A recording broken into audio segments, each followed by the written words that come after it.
Hello வணக்கம், இது உங்கள் சிவி ஜோன். ஸோ லைவில் பார்த்தீங்கன்னா ஒரு சம்பவம் போது பார்க்கும்போது இவங்களாம் திருந்துவாங்களா திருந்த மாட்டாங்களா, திருந்துறதுக்கு வாய்ப்பே கிடையாதா அப்படின்ற மாதிரி இருக்குது.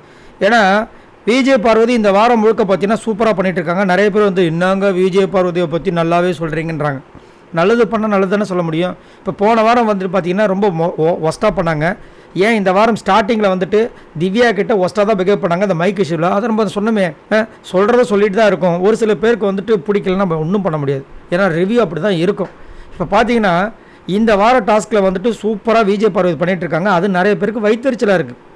என்னடா இது, இந்த பொண்ணு எப்படியும் வந்து மொக்க வாங்கும், நம்ம கொஞ்சம் ஹைலைட் ஆகிடுவோம்னு சொல்லிட்டு ஏன் வைல்ட் கார்டு உட்பட திவ்யா, பிரஜன், சாண்ட்ரா எல்லாருமே வந்துட்டு வைத்தறிச்சல் என்ன ஆகிறாங்க, காண்டாகிறாங்க.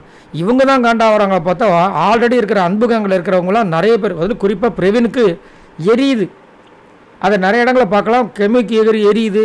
என்னையா நடக்குதுன்ற மாதிரி புரியல எனக்கு. ஆக்சுவலாக வீக்லி டாஸ்க்கு ஒன்று கொடுத்துருக்காங்க. பிக் பாஸ் கலாய்ச்சதுக்கப்புறமா அந்த ஒரு முதல் டாஸ்க்கு இதை எவ்வளோ சிறப்பாக படணுன்றதை யோசிக்காமல் இந்த பொண்ணு கொடுக்குற ஐடியாவாக கேட்குறதில்ல, இந்த பொண்ணுக்கு மரியாதை கொடுக்குறதில்ல, இந்த பொண்ணு சொல்கிற விஷயங்களை மதிக்கிறது கிடையாது, இந்த பொண்ணுக்கே மதிப்பு கொடுக்கறது கிடையாது.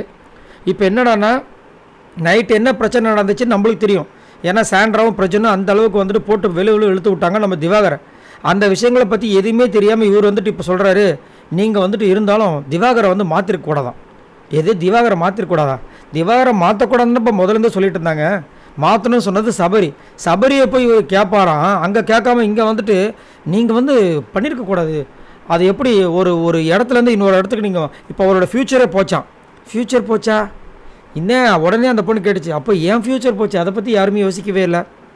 வந்தவொடனே என்னை வச்சு ஒரு கேம் ஆடினாங்கள, உன்னை பற்றி எப்படி பேசிட்டாங்க அப்படி பேசிட்டாங்க, கமருதீன் கிட்ட என்னை பற்றி போட்டு கொடுத்து எவ்வளோ விஷயங்கள் ஆச்சு, அதெல்லாம் யாருமே கேட்க மாட்டேங்கிற மாதிரி அவங்க பேசிட்டாங்க.